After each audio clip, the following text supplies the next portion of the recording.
Gostaria que abrisse as suas Bíblias em 2 Tessalonicenses, segunda carta de Paulo aos Tessalonicenses, no capítulo 2. Vou fazer uma leitura breve e no final nós faremos assim uma breve oração. 2 Tessalonicenses, capítulo 2. Diz assim a palavra do Senhor. 2 Tessalonicenses 2, verso 1. Irmãos, no que diz respeito à vinda de nosso Senhor Jesus Cristo e à nossa reunião com Ele, nós vos exortamos a que não demovais da vossa mente com facilidade, nem vos perturbeis, quer por espírito, quer por palavra, quer por epístola, como se procedesse de nós, supondo tenha chegado o dia do Senhor. Ninguém de nenhum modo vos engane, porque isto não acontecerá sem que primeiro venha a apostasia. Vamos orar. Senhor, muito obrigado mais uma vez, porque realmente é um privilégio poder estar na tua casa, entoando louvores ao teu nome, esse nome que é digno de louvor, de adoração e especialmente, Pai, da nossa gratidão por tudo que o Senhor é, por tudo que o Senhor fez, por tudo que o Senhor ainda há de fazer até em nossas vidas. E nós te louvamos, Pai, porque a tua palavra, ela é mesmo a nossa regra de fé, é mesmo a garantia que a tua palavra é a verdade. Então, que nessa noite, cada um que chegou aqui, receba mesmo, Pai, o alimento espiritual para as suas vidas. E também nós precisamos, necessitamos e dependemos do auxílio do Espírito Santo. Ele que realmente é o autor dessa palavra. Que Ele venha falar aos nossos corações, revelando as coisas, Pai, que a Ti pertencem. Que cada um que chegou aqui receba segundo a sua necessidade. E eu te entrego, Pai, a tua igreja em tuas mãos. Edifica, Pai, o teu povo. E se há entre nós alguém que ainda não tem realmente a certeza da salvação, o Senhor faça essa obra especial que é tua, Pai. Então eu entrego tudo em tuas mãos, esse culto, para a honra e glória do teu santo nome. No nome de Jesus, amém. Podemos assentar. Nós estamos já nesse mês, segundo mês do ano, tratando da segunda vinda do nosso Senhor e Salvador Jesus Cristo.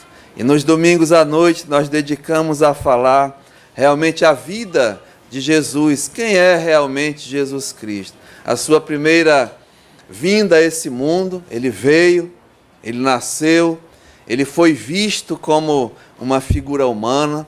Nós falamos da sua vida, do seu ministério público e também da sua volta à casa do Pai. Jesus retornou, Jesus veio, morreu e ressuscitou, e a Bíblia diz que Ele está agora entronizado à destra de Deus. Mas Ele fez uma promessa, que Ele voltará. Jesus, Ele voltará. E nós acreditamos porque a sua palavra, ela é fiel, ela é verdadeira. Ele diz, eu sou o caminho e a verdade e a vida, e ninguém vem ao Pai senão por mim. Jesus Cristo diz, passará os céus, passará a terra, porém as minhas palavras jamais passarão. E Ele disse que voltaria. E nós temos cantado louvores a isso, e é um assunto tão assim especial para a igreja de Deus. E é também não só especial, mas é um assunto que nos nossos dias, em muitas igrejas, é negligenciado. Não se ouve mais falar da segunda vinda de Jesus Cristo. E é tão importante, meu amado irmão, e especialmente também ao nosso amigo.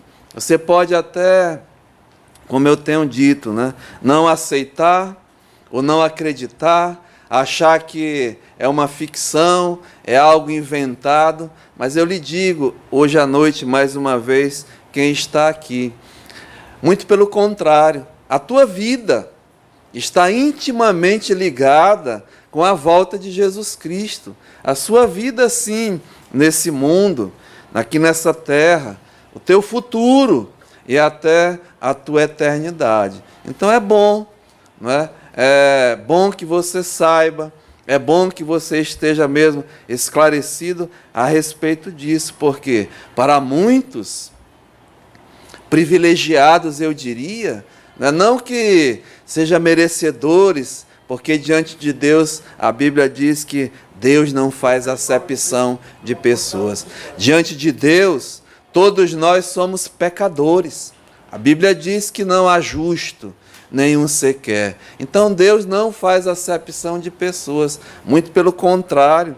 A palavra de Deus declara claramente que a vontade de Deus para cada um nesse mundo, para cada criatura de Deus, é que nenhum homem pereça, muito pelo contrário, mas que cada um chegue mesmo ao arrependimento. Essa é a vontade de Deus. E infelizmente, não é?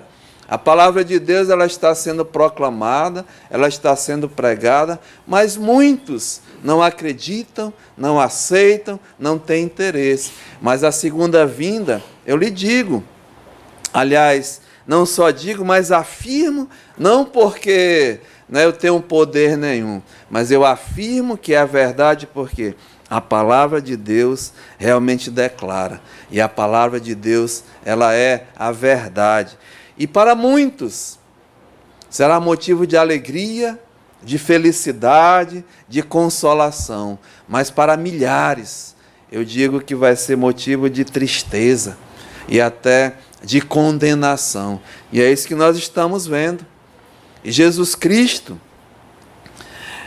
Ele deu e deixou para nós, através da sua palavra escrito, quando Ele viria.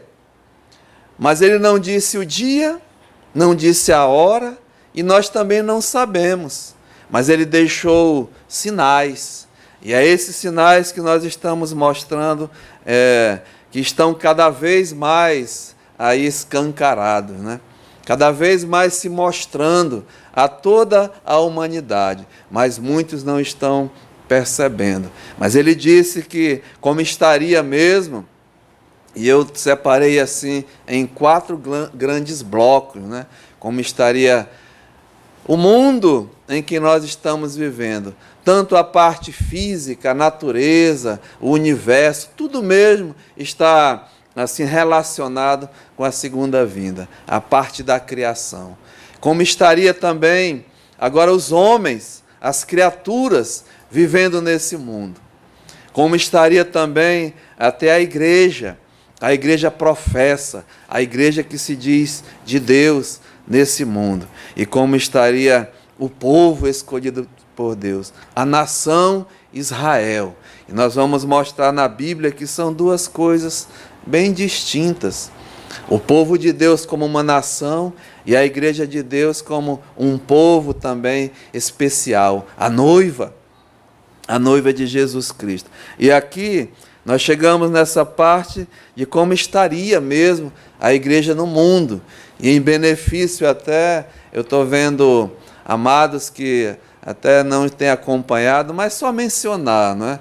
Os discípulos de Jesus, eles estavam reunidos com ele aqui nessa terra, e antes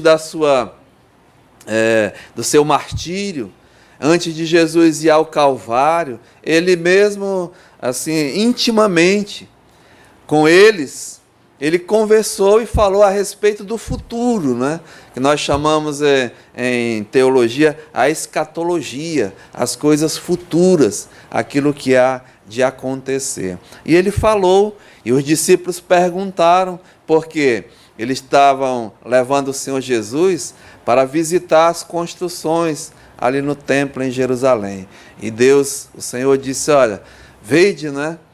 Que coisa maravilhosa, mas eu vos afirmo que não ficará aqui pedra sobre pedra que não seja derribado. É a partir de Mateus capítulo 24. E aí eles perguntaram: Senhor, quando acontecerá estas coisas?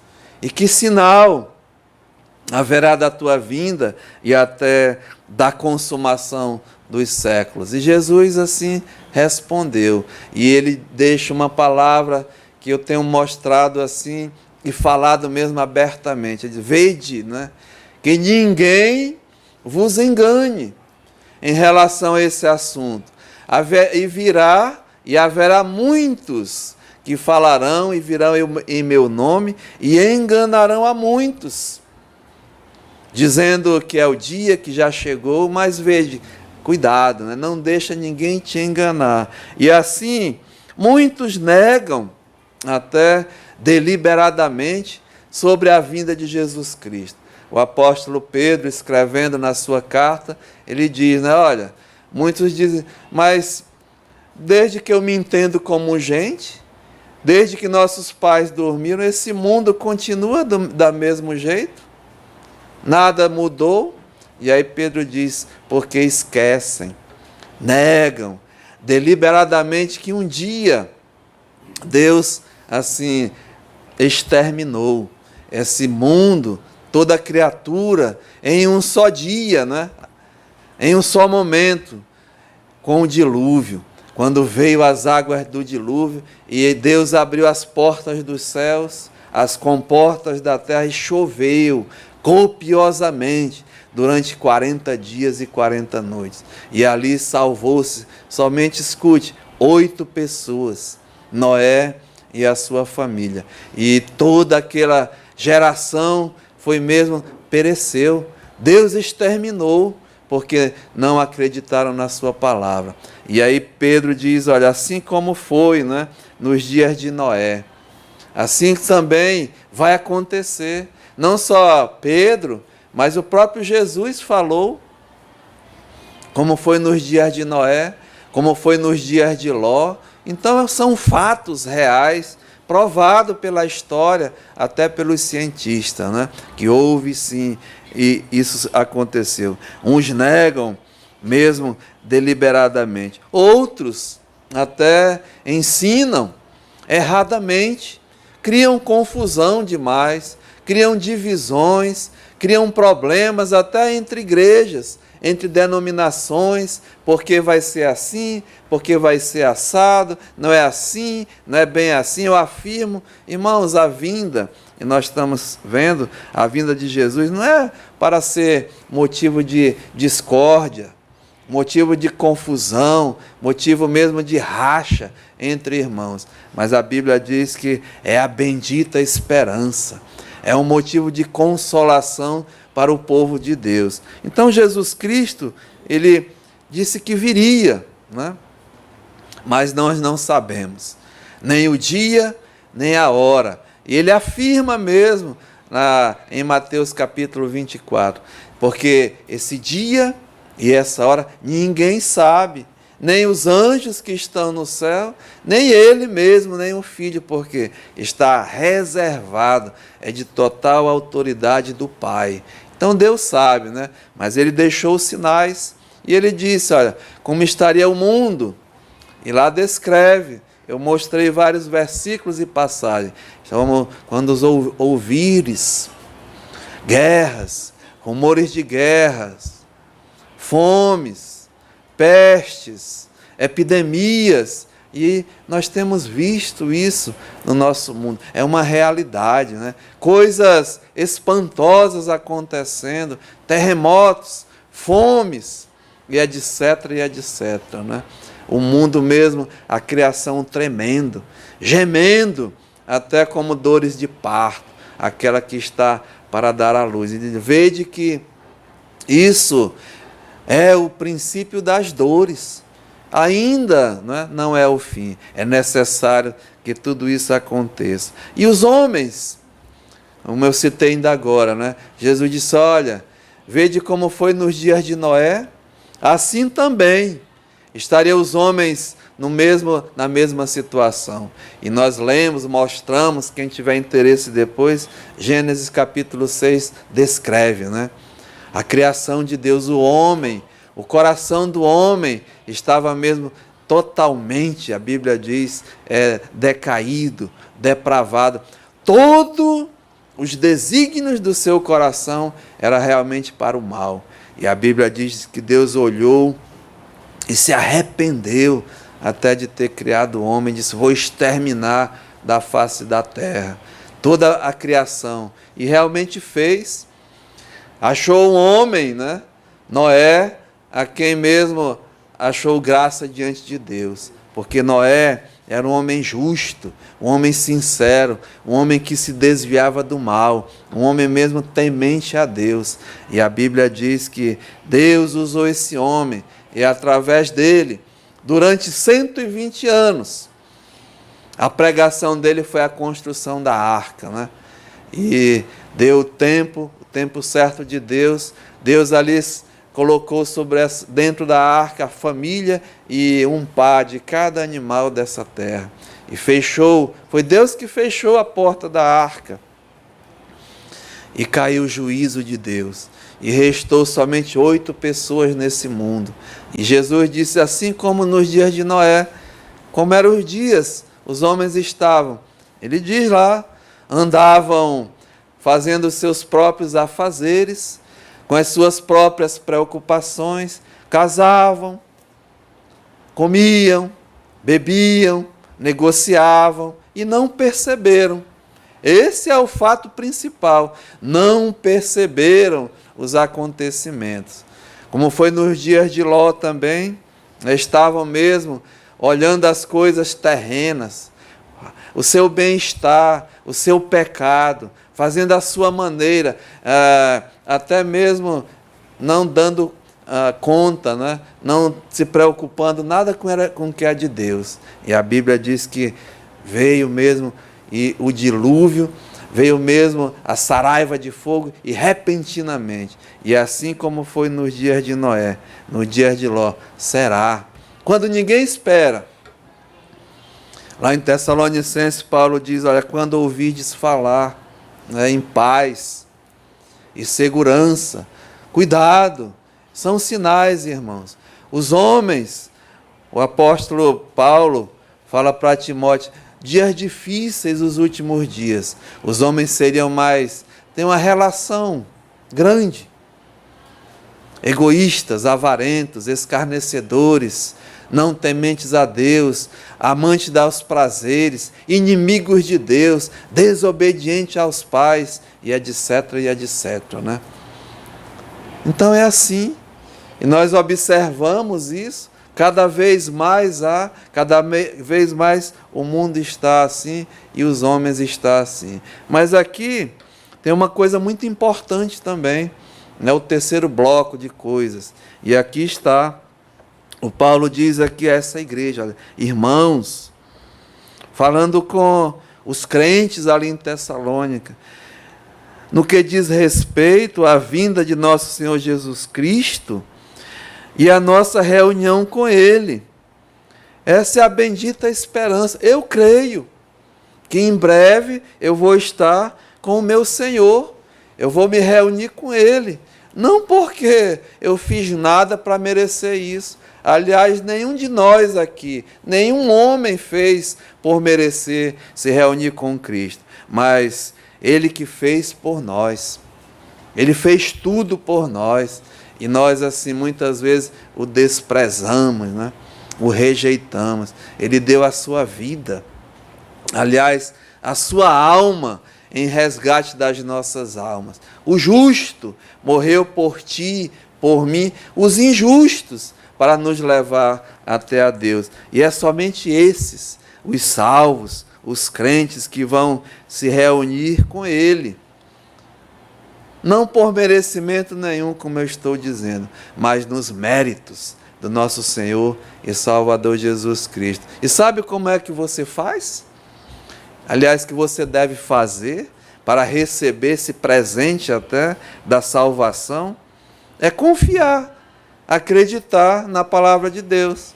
A palavra de Deus diz que não há justo, nenhum sequer. Então você está incluído, porque não nasce nenhum justo nesse mundo, só nasce pecador. A Bíblia diz que não há um justo sequer, nenhum. Não há quem entenda, ninguém. E não há quem busque a Deus, nenhuma pessoa, e nós estamos nessa condição.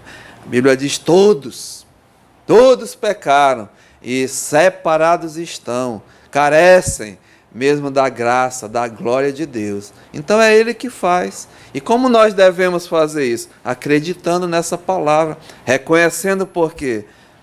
É isso que eu faço, né? Eu só pratico injustiças, os meus atos são injustos diante de Deus, as minhas obras diante de Deus não valem nada, nem a sua, nem de ninguém. Para a salvação, a Bíblia diz, não é de obras, para que ninguém se glorie. A obra que Deus aceita como justiça é a obra de Jesus Cristo. Ele sim, o justo, nós vimos na sua vida, morreu por nós os injustos. E assim Ele oferece a salvação. É pela graça, né? A salvação é de graça. Você não tem que pagar nada, você não tem que fazer nada. Agora, existem os mercenários, os comerciantes, os falsos, que nós estamos vendo até, que dizem, né, ser da igreja, estão vendendo a salvação, estão negociando a salvação, cobrando até dinheiro. Não tem dinheiro nenhum desse mundo que pague, meu amado. A salvação é muito preciosa. Nenhum homem desse mundo tem a importância e jamais terá, porque quem vai pagar o valor da vida de Jesus Cristo? Quem? O sangue dele precioso derramado ali no Calvário? Ninguém. Mas é esse sangue que nos purifica de todo o pecado. E a Bíblia diz que se reconhecemos essa verdade, nos arrependermos dos nossos pecados e confessar a Ele, Ele é fiel e justo para te perdoar de todo o pecado e assim te dar esse presente da salvação e a possibilidade, né, um fato real de se reunir com Ele. Então, é essa a bendita esperança. Não porque eu sou um pastor, sou bonitinho, não.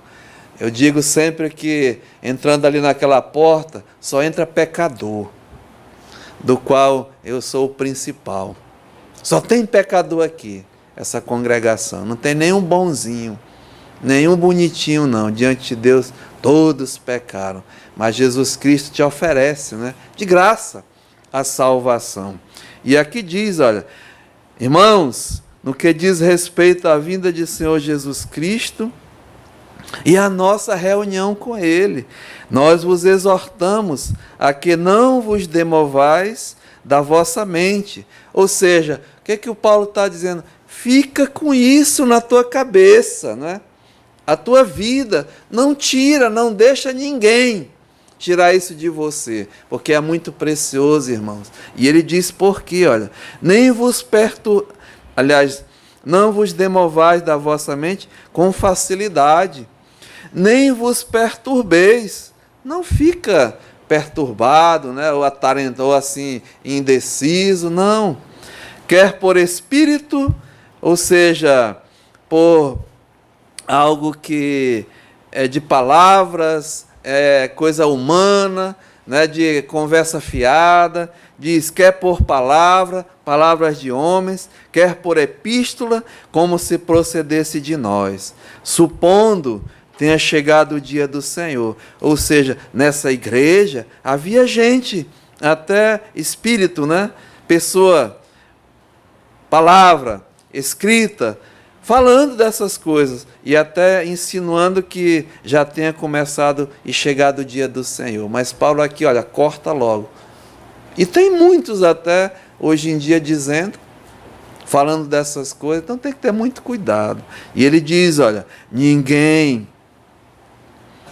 de nenhum modo, de nenhuma maneira, de nenhuma astúcia, te engane, vos engane, porque isto não acontecerá sem que primeiro venha a apostasia. O que é que ele quer dizer? Que o dia do Senhor, a volta do Senhor, não vai acontecer sem que primeiro venha a apostasia. Então, sinais, né? O mundo está mesmo em convulsão. Os homens do mundo nessa situação. E agora fala de apostasia. E o que é? O que é realmente a apostasia? E nós estamos assim descobrindo o que é isso pela própria palavra de Deus. Quando fala a palavra apostasia, a palavra de Deus vai responder. Se refere, né? A apostatar é deixar, é abandonar, é mesmo assim, deixar algo que você talvez um dia acreditou, o movimento é isso, apostatar. E quando falamos das coisas espirituais, é apostatar da própria fé, que um dia você abraçou.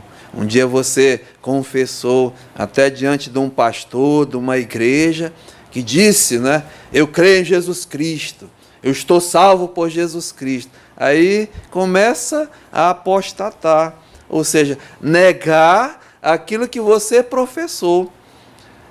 Isso é muito perigoso, né? Alguém que diz que é crente, alguém que diz que acredita e com a sua própria o próprio procedimento negar tudo isso é apostatar. E aqui diz Paulo, mostrando, e nós vamos ver, né, as características de um apóstata, de uma igreja mesmo que se diz até a igreja de Jesus Cristo, né? E eu tratei e mostrei realmente quem é a igreja verdadeira. Porque mundialmente se diz, eu sou da Batista, né? Eu sou da Hebron, eu sou evangélico, eu sou católico romano, eu sou da Assembleia de Deus, eu sou da Pentecostal, eu sou da Renascer. Isso não garante a ninguém que você é de Jesus Cristo. Nenhuma igreja garante, tem poder para salvar ninguém. Papa, bispo, pastor, presbítero, quem você quer que seja. Nenhum homem desse mundo pecador tem o poder de salvar. Aliás, só Jesus Cristo, só Deus. Isso é algo divino, é algo de Deus. Então tenha muito cuidado. Professar uma fé e você negar com as suas próprias atitudes, com as suas ações. Muito perigoso, né? Então é apostatar da fé. E aqui o apóstolo Paulo mostra, né? E nós vamos ver as características e o que é realmente a apostasia. Primeiramente, semana passada, eu tratei de uma delas, né? Realmente o que é a apostasia? É abandonar a fé por obedecer. Aí vem algo importante na palavra de Deus, a obediência. E o apóstolo Paulo, assim, ele mostra que ou você obedece a Deus, ou desobedece a Deus. Não tem meio termo. É questão de obedecer. Se obedece a Deus, você está na fé. Se você é um desobediente, se você é um rebelde contra as coisas de Deus, aí você está negando a sua própria fé. E olha o que diz aqui, né? Em 1 Timóteo, no capítulo 4, 1 Timóteo capítulo 4, e o verso 1, características de uma igreja apóstata, né? Diz aqui, olha, ora, 1 Timóteo 4:1, o Espírito é o Espírito Santo, afirma expressamente que nos últimos tempos alguns apostatarão da fé. E aqui ele diz, olha, por obedecerem. Então vai obedecer a quem? A espíritos enganadores e a ensinos de demônios. Duas coisas, né? Obedecer aos espíritos que são enganadores e por obedecer aos ensinos de quem? De demônios. Isso é contra Deus. E eu afirmo que há muitos espíritos, quando falo aqui, irmãos, é pessoas mesmo, são pregadores, que estão enganando a muitos. E a Bíblia diz que nós devemos provar os espíritos e ver se eles são verdadeiros. Como é a prova disso? É ver se aquilo que eles falam, não é, está escrito. O verdadeiro profeta, o verdadeiro pastor, o verdadeiro pregador do Senhor, ele é temente a Deus. E ele prega, assim diz o Senhor. Porque o próprio Jesus, ele alertou, né, que muitos viriam em meu nome e enganarão a muitos. E ele disse lá no Sermão do Monte, eu mostrei semana passada, cuidado, né? Muitos estão, assim, se vestindo como um cordeiro, com pele por fora, mas por dentro são o quê? Lobos, roubadores, enganadores. E cuidado, pelas suas obras o conhecereis. Então, irmãos, há muitos movimentos, eu não falo contra ninguém, mas eu apenas estou vendo, né, em que a prioridade, e nós vamos ver, né, uma característica dessa igreja, a Rebeca leu, de uma igreja apóstata, é uma igreja que está preocupada com os bens materiais, com o seu bem-estar, com a sua própria, aquilo que é material. Isso não é sinal, não, e Jesus mesmo disse, né? E pode prestar atenção, esses movimentos aí querem que você seja próspero, quer que você seja rico, quer que você seja empresário. Já pensou? Que heresia? Imagina se todo mundo fosse empresário. Vai faltar trabalhador, né? Um país, ele precisa do servente, do pedreiro, da enfermeira, do médico, do advogado, do auxiliar, de tudo isso, do cozinheiro. Aí todo mundo vai ser empresário?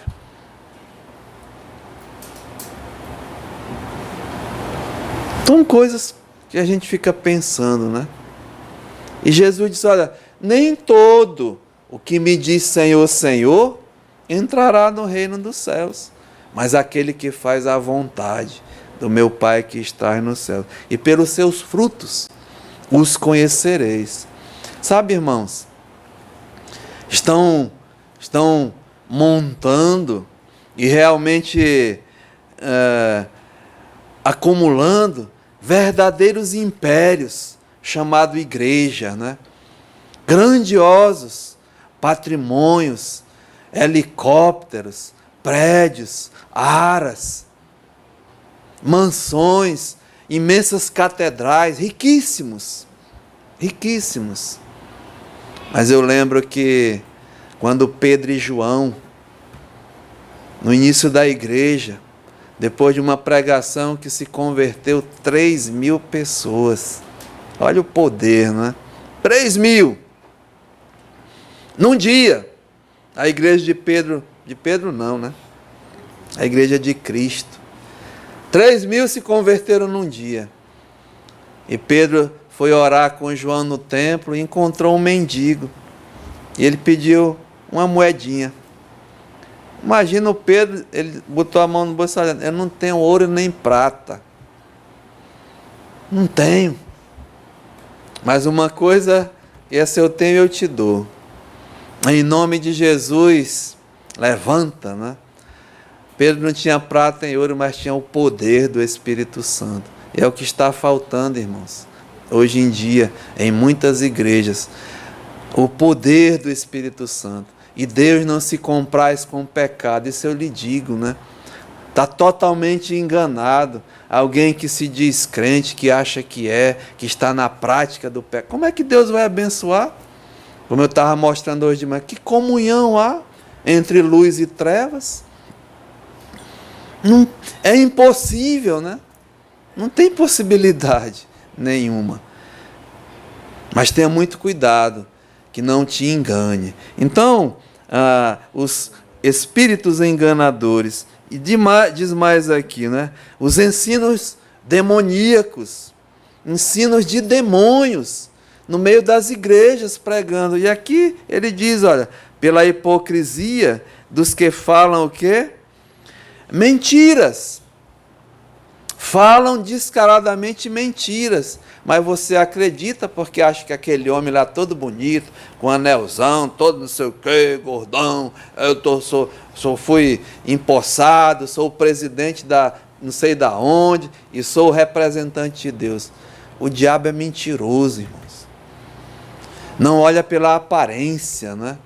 Mas diz aqui, olha, mas pelo que ele prega, pelo que ele está falando. Diz aqui, quem tem até cauterizado a própria consciência, que proíbem casamento. Qual é a maior igreja até mundial que proíbe casamento? Dos seus líderes, né? E eu mostrei. A Igreja Católica Apostólica Romana proíbe que o Papa se case, os cardeais, os bispos, os padres. E eu mostrei que eles dizem, né, que Pedro é o primeiro Papa da Igreja, conversa fiada. É da Igreja de Cristo, porque Papa é pai, né? Mas da Igreja Católica Apostólica Romana, de forma nenhuma. E Pedro era casado, tinha mulher, esposa, tinha sogra. Jesus curou a sogra de Pedro. Os irmãos de Jesus, todos eles tinham esposa. Os apóstolos, os discípulos, todos eles. Como é que uma igreja proíbe casamento? Não é coisa de Deus, não. Outra, exigem abstinência de alimentos. Tem igrejas grandes que dizem que você não tem que comer isso, não tem que comer aquilo, porque se comer não vai ser salvo. Mentira do diabo, ensino de demônios. Está aqui escrito. Olha, tudo que Deus criou, os alimentos, diz aqui a palavra de Deus. Daqui, olha. Tudo que Deus criou foi para serem recebidos com ações de graça, pelos fiéis e por quantos conhecem plenamente a verdade. Veja, pois tudo que Deus criou é bom, e recebido, dando graças a Deus pelo que você está ingerindo, nada é recusável, nada, porque pela palavra de Deus e pela oração é santificado. Então veja, né? Características, obedecem a espíritos enganadores e obedecem a ensinos de demônio e desobedecem a palavra de Deus, característica de um apóstata. E a segunda, né? Vamos ver se dá tempo aí, temos só 15 minutos, né? Mas a Rebeca leu. A igreja, está falando de igreja. Uma igreja em Laodiceia, né? Apocalipse capítulo 3. Apocalipse capítulo 3. E o versículo 14. Apocalipse, quando fala desse livro, muita gente se treme, né? Criam muitas coisas. Mas Apocalipse, meu amado, primeiramente dizer que não é o Apocalipse de João. O Apocalipse o nome é revelação. Se você ver aqui no capítulo 1, veja bem. O livro, né? Apocalipse 1, revelação de Jesus Cristo.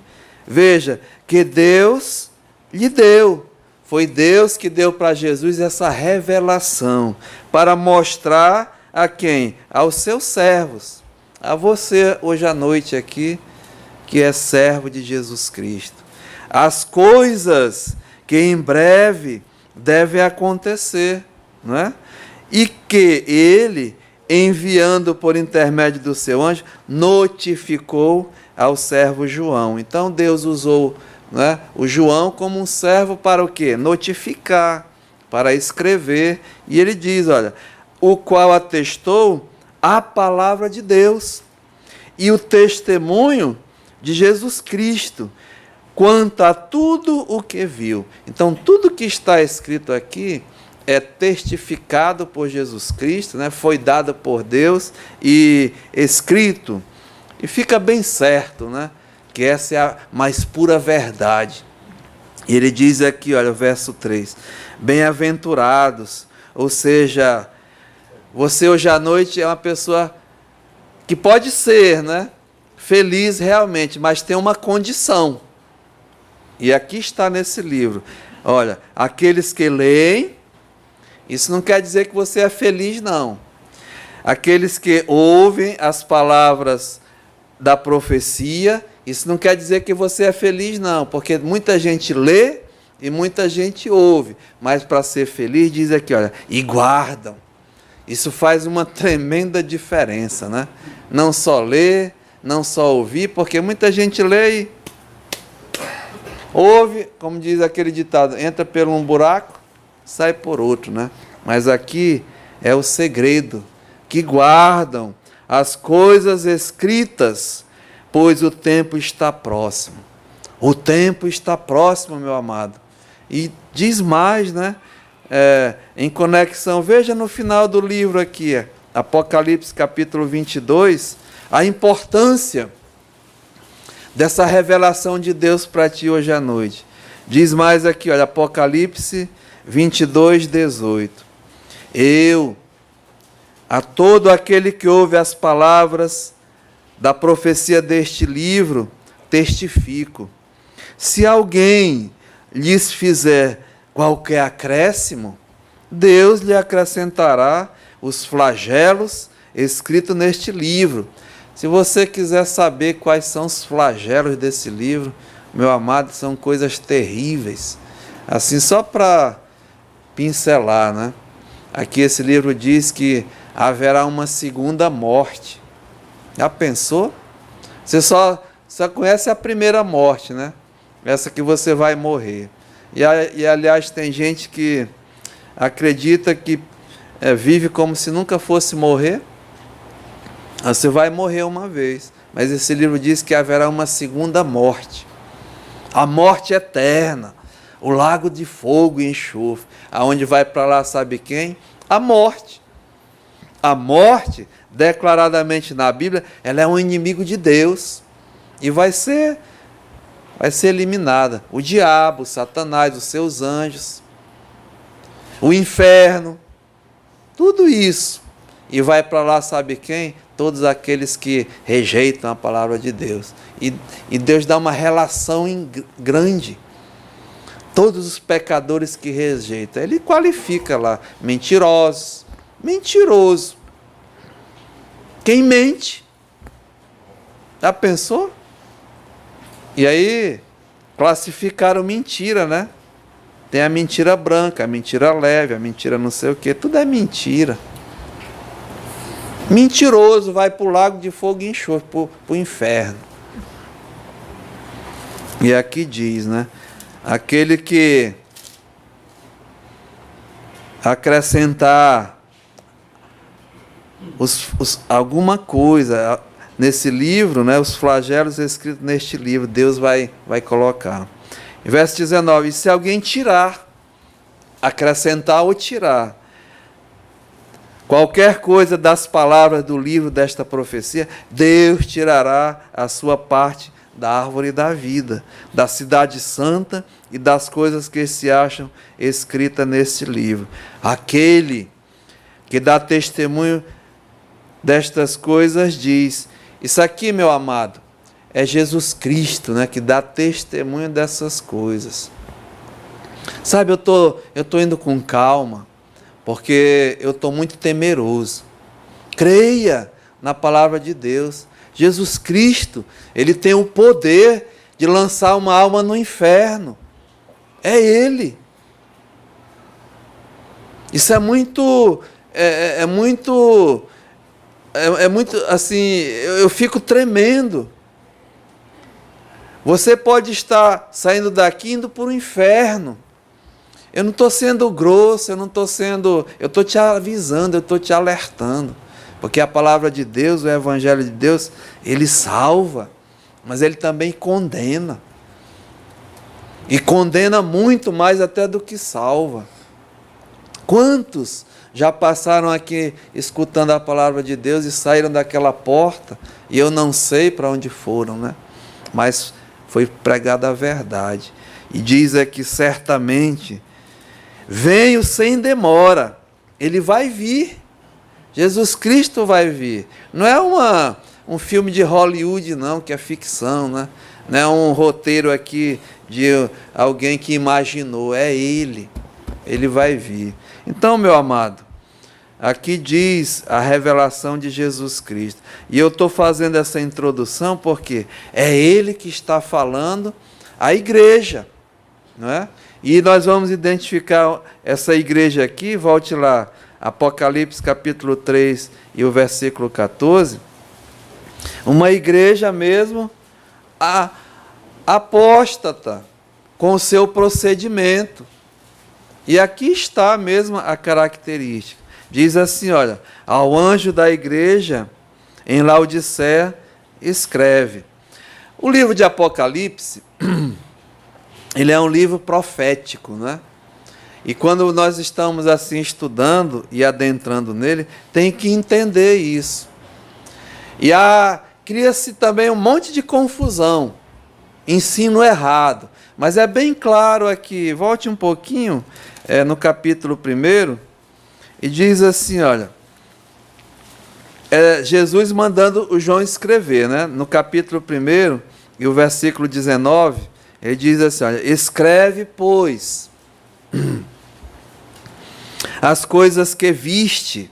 João foi arrebatado até o céu, ele estava preso lá na ilha de Patmos, né? E ele viu lá no céu tudo isso que ele descreveu aqui. Então, Jesus disse, olha, escreve, pois, as coisas que viste.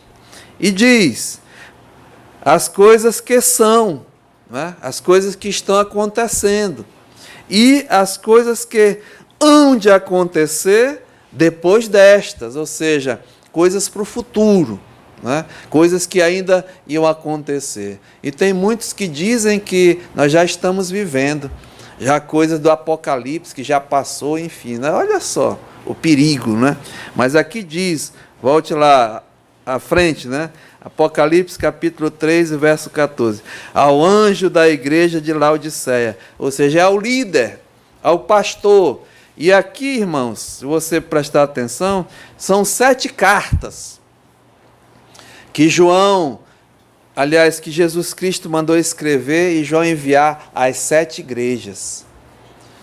Agora, só havia 7 igrejas naquela época? Não, de forma nenhuma, né?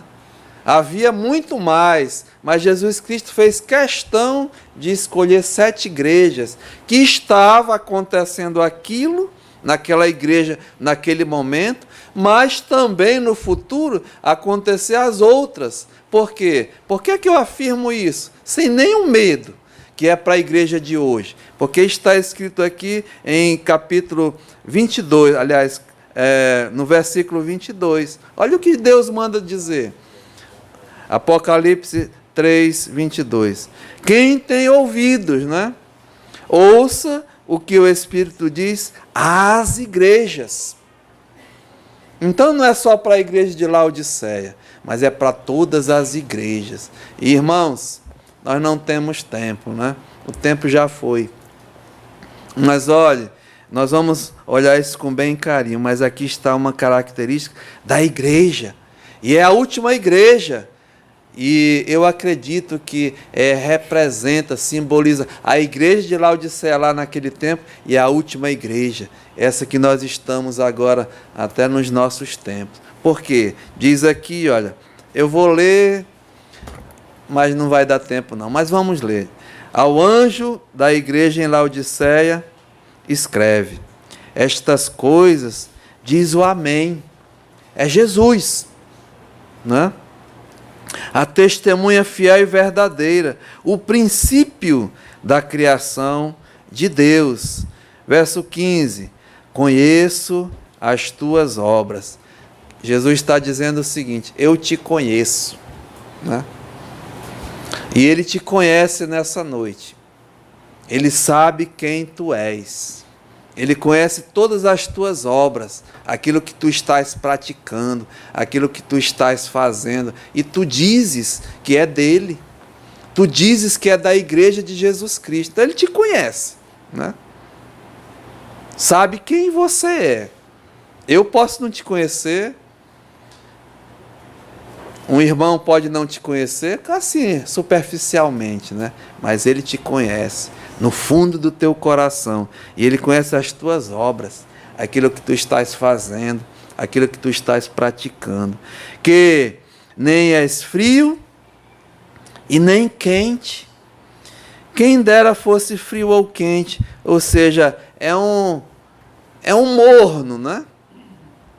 A pessoa é morna, não é quente nem frio. É uma alusão que ele está fazendo até essa cidade, porque a cidade de Laodiceia era uma cidade romana que prosperou naquela época. Ela tinha mesmo um comércio forte, ouro, comércio de ouro, bancos, tinha mesmo indústrias de lã, e a medicina ali era avançada, eles tinham laboratórios e até faziam um colírio que era bom para os olhos. Então, Jesus vai comparar a igreja à própria cidade. E se nós formos comparar, irmãos, nós vamos ver que é a igreja dos nossos dias, né? A igreja rica, abastada. Olha o que diz aqui: conheça as tuas obras, que nem és frio nem quente, quem dera fosses frio ou quente. Diga, é crente? Então haja como um tal. E não diga que é um crente e haja como um descrente, né? Esse meio termo, morno, Jesus diz. E era morno porque nessa cidade aqui tinha um aqueduto, né? Que levava água e a água chegava morna. E uma água morna, a gente toma água morna para quê? A vomitar, né? E aqui Jesus disse, olha, assim porque, verso 16, porque és morno, e nem és quente nem frio, estou a ponto de vomitar-te da boca. Irmão, Jesus tem nojo de alguém que diz que é filho dele e está agindo como um morno, como um mentiroso. Tem nojo, quer a ponto de vomitar da boca dele. É isso que ele está dizendo para a igreja. Quantos por aí estão agindo assim? Né? Diz aqui, olha, pois dizes, está dizendo, estou rico e abastado, não preciso de coisa alguma, nem sabes que tu és infeliz, sim, miserável, pobre, cego e nu. Ou seja, Jesus está mostrando que há uma sensação, né, de bem-estar, uma falsa sensação. Eu estou bem, eu sou da igreja, eu estou com o carro do ano, né, eu tô rico, estou abastado, eu não preciso de Deus, eu não preciso da igreja, eu não preciso de ir para o culto de oração, eu não preciso de estudo bíblico, está bem minha vida, está mil maravilhas, sou empresário. Diz aqui, né? E não preciso de coisa alguma. Irmãos, a Bíblia diz que a sensação de bem-estar leva o homem à perdição. Muito perigoso. E tem mais, nem sabes que tu és um infeliz. Deus dizendo, né? O homem que tem essa aparência, não sabe que o interior, está falando do homem interior agora, és um infeliz. Sim, olha o que ele diz, um miserável. Tem gente que acha que tem tudo, mas vive uma vida miserável interiormente, porque está mesmo sendo desobediente a Deus, a sua palavra. Pobre, acha que é rico, mas pobre, não tem a salvação. É uma pobreza espiritual. Cego de entendimento. A Bíblia diz que o Deus desse século cegou o entendimento dos incrédulos. E nu, ou seja, despido, como Adão, né? Adão, quando pecou, se sentiu nu, desprotegido. Essa é a igreja que se diz aqui o Senhor Jesus. E eu vejo muito, irmãos, nos nossos dias atuais. Olha o que Jesus diz. eu te dou um conselho. O bom pastor, o bom amigo, como nós aconselho. Você quer um conselho de Jesus Cristo hoje à noite, para a tua vida mesmo? Ele está dizendo aqui, aconselho que de mim compres, né? Vem para mim, compres ouro refinado pelo fogo para te enriqueceres. Irmãos, a purificação, ela vem pelo sangue de Jesus Cristo. Ele nos purifica de todo pecado. É Ele que purifica. É isso que Ele está dizendo. Compra de mim ouro, que tu não vai encontrar em lugar nenhum. Olha, para te enriqueceres. A salvação é o maior presente de Deus. Rico, riquíssimo. Vestiduras brancas para te vestirem, né? Ele faz alusão ao que a cidade tinha. A lã, coisa mesmo que é com 3, 4 lavada, vai tudo embora, né? A roupa, essa roupa aqui é a roupa da justiça de Deus. Justo, justificado, o manto da justiça. E diz aqui, olha, a fim de que não seja manifesta a vergonha da tua nudez. Pecado, se veste com a justiça de Deus. E colírio para ungires os teus olhos, a fim de que veja, né? Abra o teu entendimento espiritual, porque a Bíblia diz que nós nascemos cegos, mortos em delitos, mas Jesus Cristo ilumina os olhos, né? Abre o entendimento. E aí, olha, ele diz assim, para que vejas, eu repreendo e disciplino a quantos eu amo. Você é realmente um filho de Deus, então aceita a repreensão e a disciplina dele, porque é por amor, é o melhor para a tua vida. Não seja um rebelde, né? Não fique mesmo rebelde quando és disciplinado por Deus. E aqui diz a palavra, olha, ser, pois, zeloso, meu amado, arrepende-te. Esse é o caminho. Arrepende do teu pecado. Busca o Senhor. E aqui ele diz, olha, eis que eu estou à porta. Está aí Jesus Cristo. Eis que eu estou à porta e bato, né? Ele está fora da igreja. Está do lado de fora. Está batendo na porta da igreja. Você realmente é da igreja? Você se diz da igreja, mas ele está fora. Tem um hino, bate a porta do teu coração, né? Ele está batendo, ó. Se alguém, olha só, ouvir a minha voz, se alguém ouvir a minha voz, a voz de Deus, a voz de Jesus Cristo, e abrir a porta, entrarei na sua casa. Ele não vai forçar, não. Ele vai bater.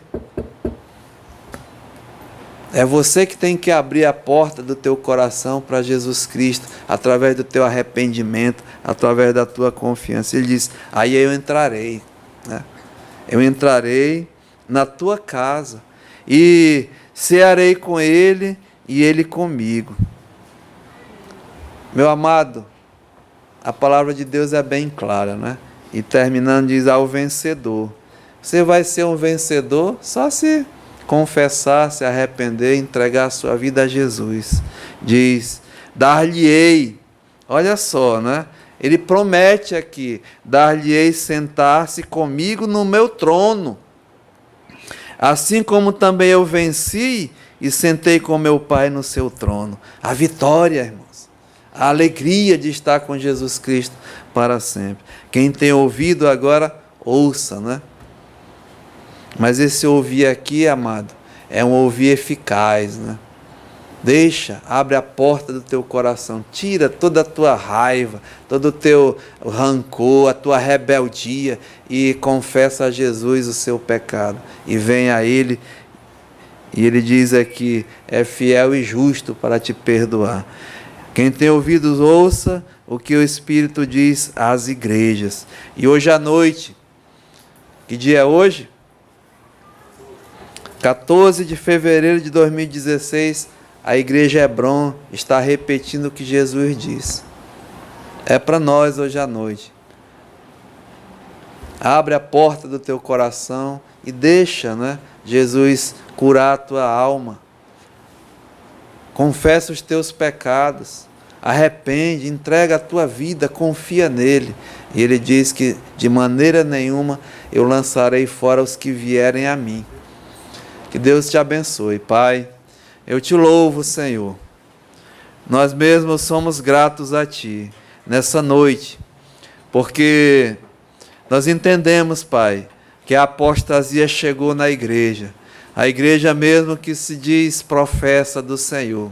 Mas tem misericórdia, Pai, como o Senhor diz na Tua palavra, que aquele que recebeu o Teu conselho, confessar os seus pecados, se arrepender, o Senhor está pronto, Pai, para mesmo curar, libertar, salvar. Faça isso, Pai.